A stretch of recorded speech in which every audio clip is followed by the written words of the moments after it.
So if Gundam is so good, why don't they make a Gundam to— oh wait, no, hey, they did. So watch my first review of the first movie for basic info, but let's talk about this second movie here. So I'd say overall this movie definitely feels more of a hodgepodge than the first, and it really is just kind of setting up this final movie. It's not bad, but I can definitely see why people said it's the weakest and definitely the most rushed. So like I barely even talked about the robots last time. Let's talk a bit about them. First off, I didn't realize that the gun tank and gun cannon were meant to be like the second and third main units. I always thought that they were the Federation's mass-produced units like we see the Gelugs later on, right? But I guess not. Also, it was really cool when the Gundam did a helm splitter. I did like that a lot. Over on the other side, wow, there's a lot of new Zeon suits in this.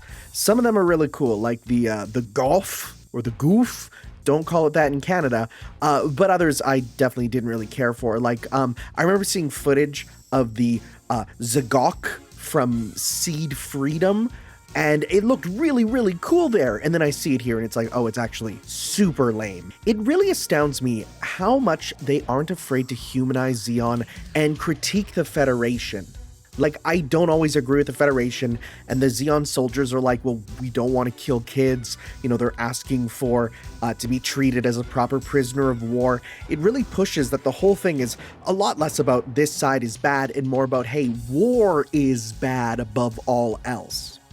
So as the movie started, I was like, I can't really hate Ramba Ral and Hamon, right? I'm like, they're on the bad side, but they don't seem like bad people. And then Hamon revealed she's a Shotokan, and Ral said that he wouldn't mind sitting in the chair watching. And I'm like, okay, never mind these. No, every now and then they remind you, no, they are the villains there.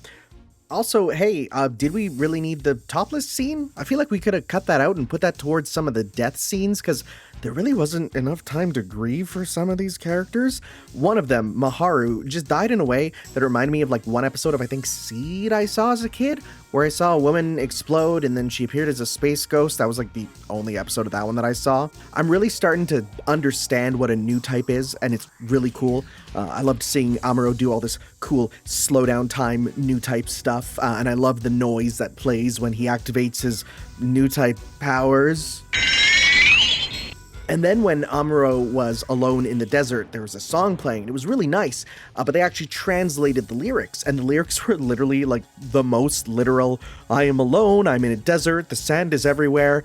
It was really funny. Anyways, I'm off to watch the final movie. Bye!